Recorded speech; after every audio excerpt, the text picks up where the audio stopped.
예수님께서 한 바리새인 지도자 집에 이제 식사 초대를 받았습니다.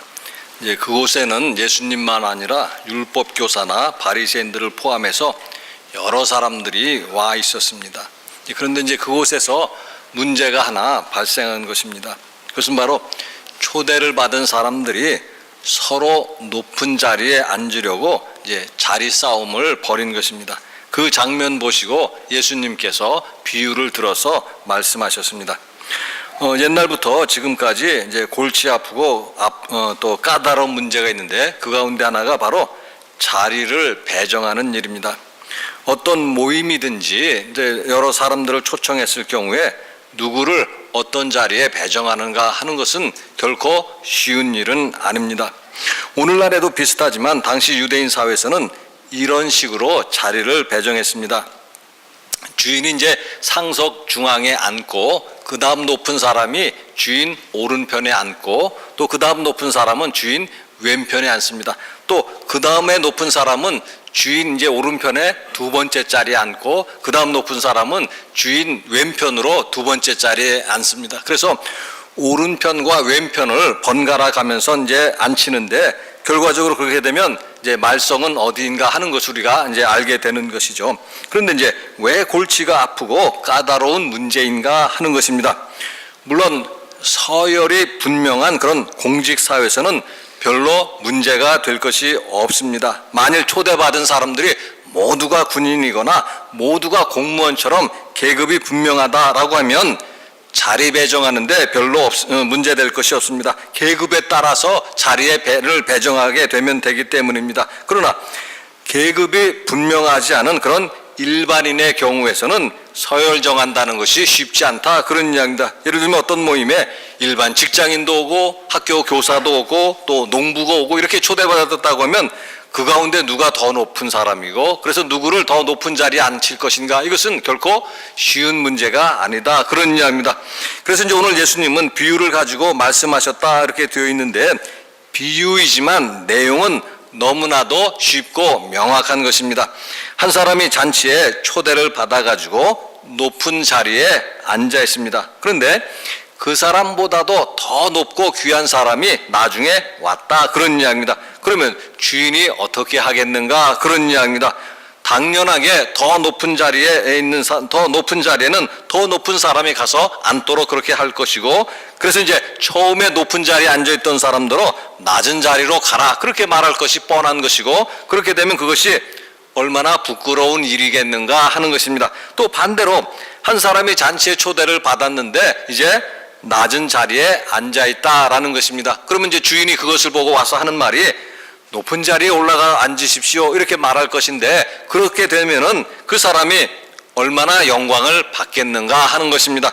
이 말씀은 마치 오늘 잠언의 말씀을 다시 설명한 것과도 같은데요. 잠언 25장 6절과 7절을 다시 보겠습니다. 왕 앞에서 스스로 높은 채 하지 말며 대인들의 자리에 서지 말라. 이는 사람이 내게로 이리로 올라오라고 말하는 것이 내 눈에 보이는 귀인 앞에서 저리로 내려가라고 말하는 것보다 나음이니라. 마치 이제 이런 말씀들은 우리가 언뜻 들으면은 인생의 처세를 위한 교훈처럼 그렇게 들린다 그런 이야기입니다. 그러면서 이제 예수님이 오늘 이제 말씀의 결론으로 내린 것이 무엇인가 하면 11절 말씀입니다. 오늘 누가복음서 11절 보시면은요. 무릇 자기를 높이는 자는 낮아지고 자기를 낮추는 자는 높아지리라. 자기를 낮추는 사람이 되라는 말씀입니다. 교만한 사람이 되지 말고 겸손한 사람이 되라는 말씀입니다. 왜냐하면 자기를 높이는 사람은 수치를 당할 것이고 자기를 낮추는 사람은 영광을 받을 것이기 때문입니다. 사람에게는 높은 자리에 앉으려는 그런 욕구가 있고 자기를 높이려는 욕구도 있습니다. 또 사람에게는 권력에 대한 욕구가 있고 그래서 그 권력을 차지하려는 욕망으로 인해서 무고한 사람을 죽인다거나 또 친구와 동지를 배신하는 일도 있습니다. 일반 역사만이 아니고 기독교 역사에서도 마찬가지입니다. 성경에 보면 예수님의 12 제자들이 서로 다투는 장면들이 나오고 있습니다. 예수님의 제자들은 무슨 일로 서로 다투었겠는가? 내가 먼저 십자가를 지겠다고 다투었는가?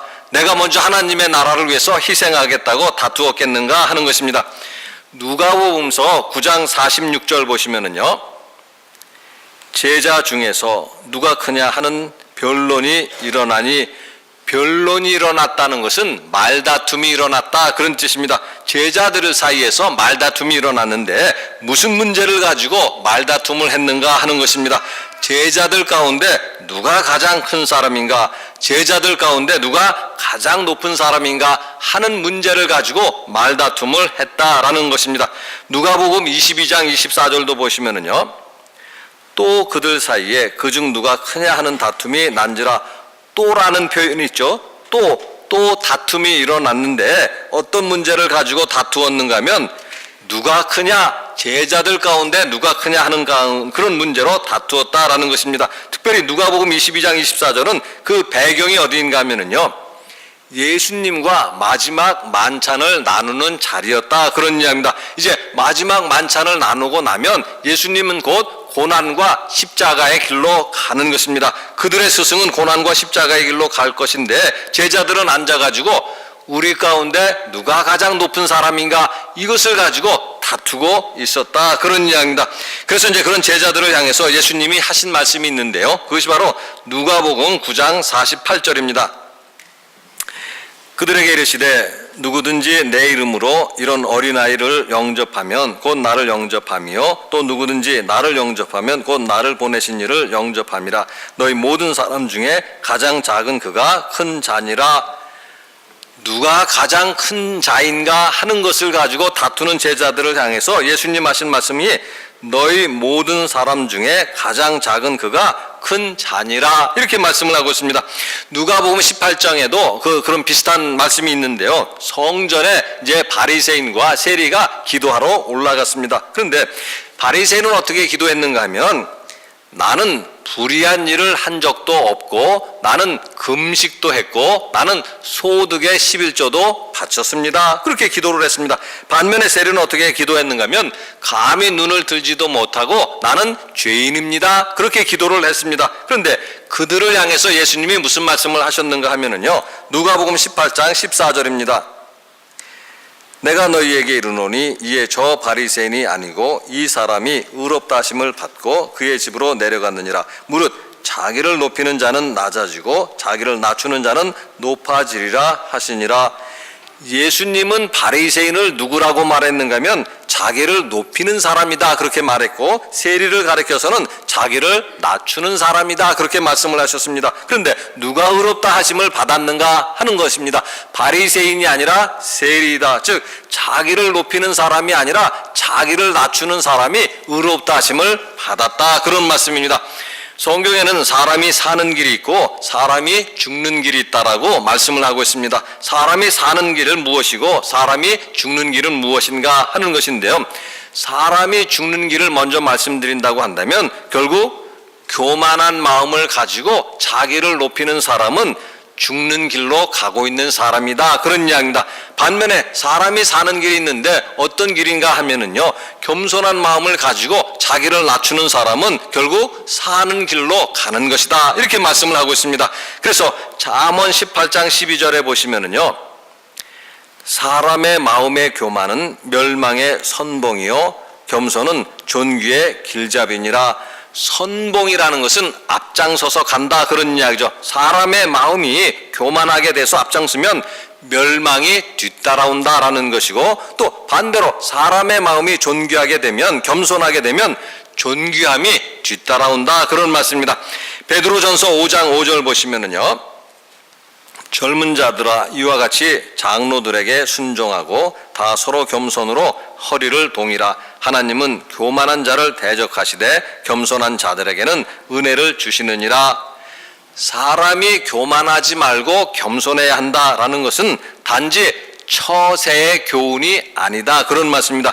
사람이 교만하지 말고 겸손해야 한다는 것은 신앙적으로도 하나님과의 관계에 있어서도 아주 중요한 문제이다 그런 이야기입니다. 하나님은 누구에게 은혜를 주시는가, 또 하나님은 누구를 가까이 하시는가, 겸손한 자들이다 그런 말씀입니다. 반면에 하나님은 교만한 자를 어떻게 하시는가 하는 것인데요, 오늘 성경은 대적하신다 그렇게 되어 있지만은요, 새 번역에는 물리치신다 그렇게 되어 있습니다. 하나님은 교만한 자를 가까이 하시는 것이 아니라 교만한 자를 물리치신다 그런 말씀입니다. 따라서 하나님을 가까이 하고 싶다면 우리가 어떻게 해야 할 것인가? 하나님의 은혜를 경험하기 원한다면 우리가 어떻게 해야 할 것인가? 그런 이야기입니다.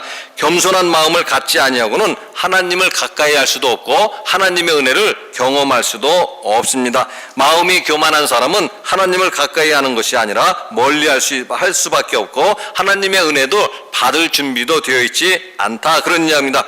마음이 교만하다는 것이 무엇인가 하는 것을 다시 한번 생각해 본다면요, 결국 자신의 허물과 부족함을 알지 못한다는 것이고, 자신의 허물과 부족함을 알지 못하기 때문에 하나님의 존재와 하나님의 도우심 자체를 필요로 하지 않는다 그런 뜻입니다. 시편 4절에 보시면은요, 악인은 그의 교만한 얼굴로 말하기를 여호와께서 이를 감찰하지 아니하신다 하며 그의 모든 사상에 하나님이 없다 하나이다.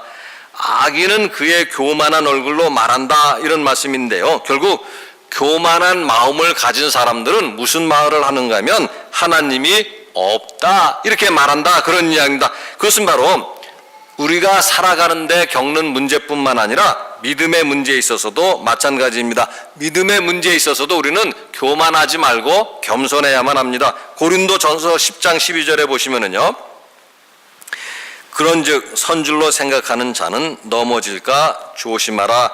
자신이 서 있다고 생각하는 교만한 사람들이 있는데 그런 사람들은 넘어지지 않도록 조심하라 그런 말씀입니다. 즉 자기를 높이는 사람은 언제나 넘어질 수 있다, 낮아질 수 있다는 사실을 생각해야 한다 그런 말씀입니다.